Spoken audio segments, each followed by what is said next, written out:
Hello and welcome. I'm Stephen Pratchner from the PIX team at Microsoft. In this session, I'll be covering some of the new features we've built into PIX timing captures over the last year or so to help you solve common performance problems. I'll start by providing an overview of the recent investments we've made to timing captures. Then we'll look at some specific scenarios, starting with a set of improvements we've made to the metrics view. Then we'll look at a new feature we've built recently to help you analyze the critical path through a PIX event.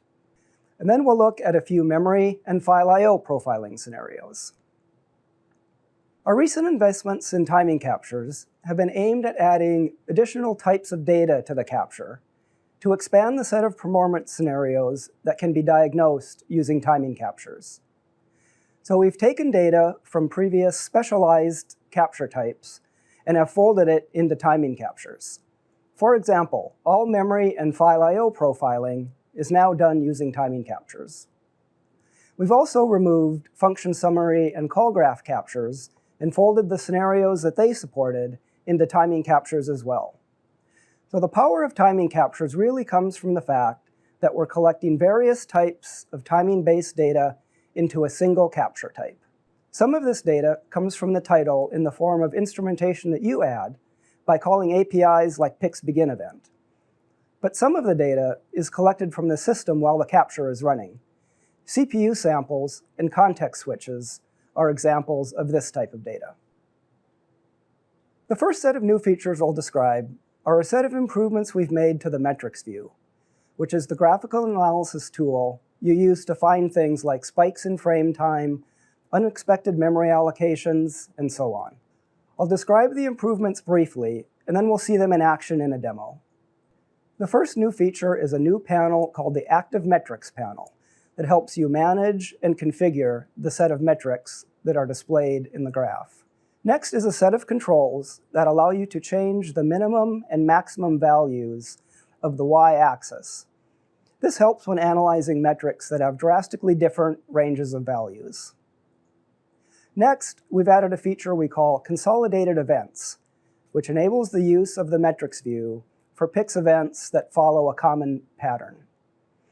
And finally, we've added the ability to graph an event's execution and stalled time in addition to its duration.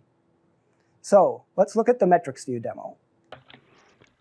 Starting here in the metrics view, the first new feature I'll draw your attention to is this Active Metrics panel at the bottom of the view. When any metric is graphed, either from the selector panel on the right or from the timeline, that metric is added to the Active Metrics panel. The Active Metrics panel makes it easier to manage the metrics that are currently graphed. Now, the ability to toggle whether a metric is graphed or to remove it from the graph altogether is done using the Active Metrics panel. This panel also provides a set of controls that allow you to customize various aspects of how a metric is graphed. One such customization is the ability to change the minimum and maximum values of the y-axis. That capability is useful in scenarios such as this, where we have these two huge outliers that essentially drown out the rest of the events that have more similar durations.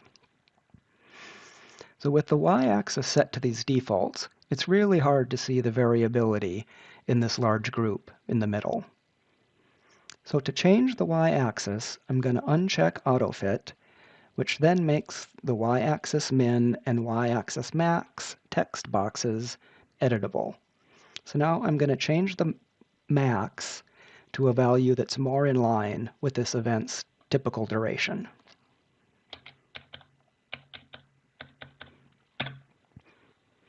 Doing so adjusts the graph so that now I can see the variability much more clearly in this large group of events in the middle.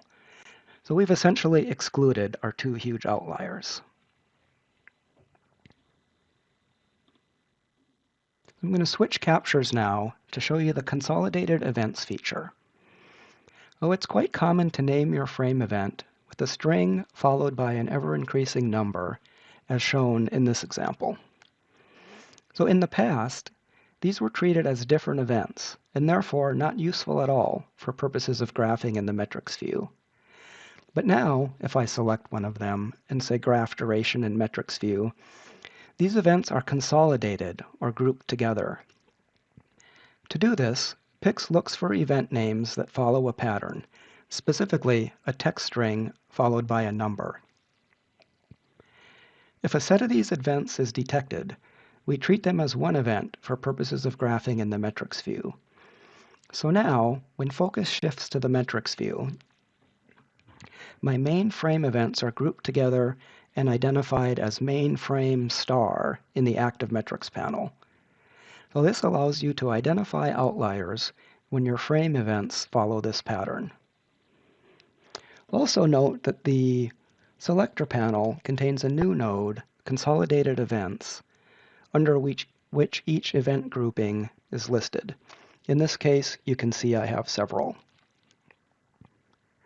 I mentioned that PIX automatically identifies which events to consolidate by looking for the string followed by a number pattern. So there could be cases where this algorithm consolidates events where you'd prefer that we didn't. If that happens, you can turn off consolidation by going to the Settings view and unchecking a setting called Enable Consolidated Events. Our final metrics view new feature is the ability to graph an event's execution and stalled time. This has probably been one of the most requested features. So duration is still graphed by default, but by expanding the tree representing the metric in the active metrics panel, I can now graph execution time and stalled time as well. And all the same customizations exist for execution and stalled time as for duration, including the ability to customize the y-axis.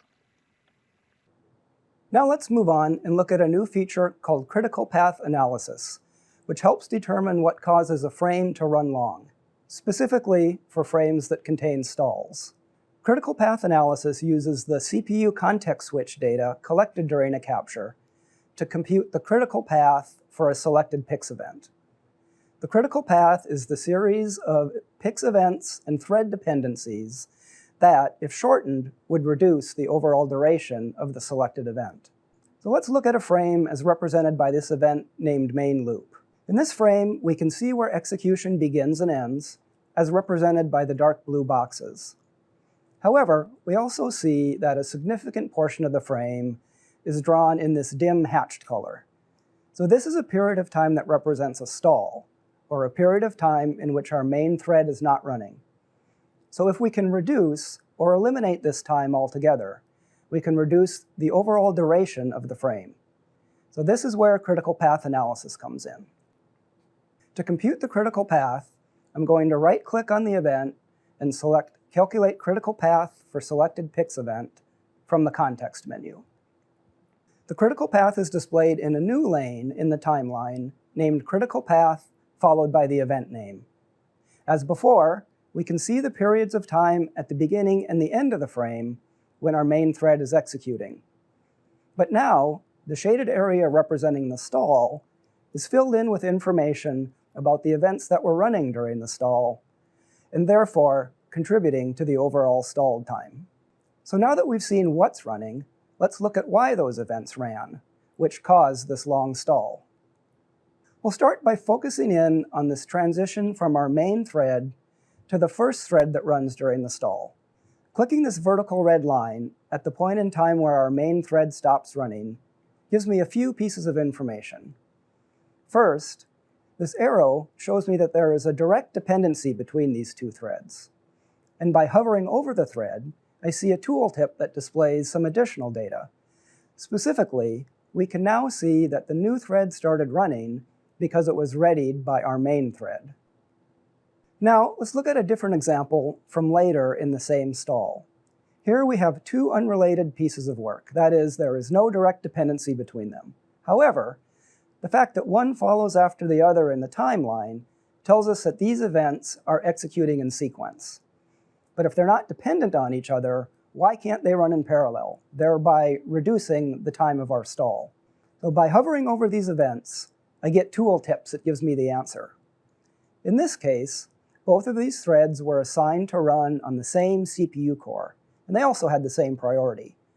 so core contention is the reason that these two events ran sequentially. One way to fix this is to assign these threads to different CPU cores, thereby eliminating this contention. These next few slides describe the memory profiling features in timing captures. I'll briefly describe these features, then we'll look at a memory profiling demo. So earlier versions of PIX had a dedicated capture type for memory profiling. We've since moved the features from that capture type into timing captures. To use the memory profiler, select the allocation types you'd like to track, either virtual alloc, heap alloc, or both, from the memory section of the timing capture options panel before starting the capture. And there are two primary elements to memory profiling and timing captures. The first is a set of memory-related metrics in the metrics view. These metrics can be used to graph things like event rates, the amount of memory allocated by virtual alloc or heap alloc, and the amount of memory unfreed at any point in time. The second element of the memory profiler is an analysis of the memory allocations as shown in the range details view. This allocation stack tree is a consolidation of all allocations made during the capture. Data displayed includes the number of allocations, the amount of memory allocated, and the amount of memory that was not freed by the time the capture ended. So next up is a demo that shows us how to use the memory profiler in timing captures to find a memory leak. To best highlight the memory profiling features of timing captures, I've created a custom layout that brings the views containing the memory data together. At the top of the layout is a metrics view. I've then added a range details view and an element details view as well. The other thing I've done is configured the range details view so that it displays data for a selected range of time from the metrics view at the top of the layout. So the metrics view has several memory-related metrics. We can graph event rates, memory usage, and unfreed allocations for both heap alloc and virtual alloc. The scenario for this demo is that someone has reported playing the game for a while and has noticed that memory continues to grow. They may have noticed this in Task Manager, Visual Studio, or some other tool. So to determine whether memory is in fact growing, I'm going to graph the memory usage metrics for both heap alloc and virtual alloc. And in doing so, it's immediately obvious that our growth is due to memory allocated by calls to virtual alloc that is not freed by the time the capture ends, as we can see by the slow but steady stair-step pattern. So the next question is, what in my title is calling virtual alloc and then not freeing the memory? So I can find that out by highlighting a range of time in the metrics view that contains an area of growth, and then selecting the allocation stack tree from the range details view. And recall that earlier in the demo, I configured range details to be synchronized with the metrics view. So the allocation stack tree is broken into a couple different categories. Memory allocated with virtual alloc is separated from memory allocated with heap alloc. We can also see that this unfreed size column tells us that there's a significant amount of memory allocated with virtual alloc that's not freed. Heap alloc is 0, so this lines up with what we saw in the metric view. So I'm going to start drilling into virtual alloc until I get to code that I start to recognize, sort of all the while looking at this unfreed size column as I go. Okay, so here's my call to virtual alloc. Furthermore, I can see that I'm calling virtual alloc from two places in my title. The first is this function named process, and the second is a function named update enemy positions. And by looking back at the unfreed size column, I can clearly see that it's the call to virtual alloc through my process function that's causing the memory leak. So now I know where to go look to fix the leak. Our last topic is file I/O profiling. So as with memory profiling, we've taken the features from the standalone file I/O capture that was present in earlier versions of PIX and have folded all the data and analysis into timing captures. Select the File Access checkbox to gather File I/O profiling data.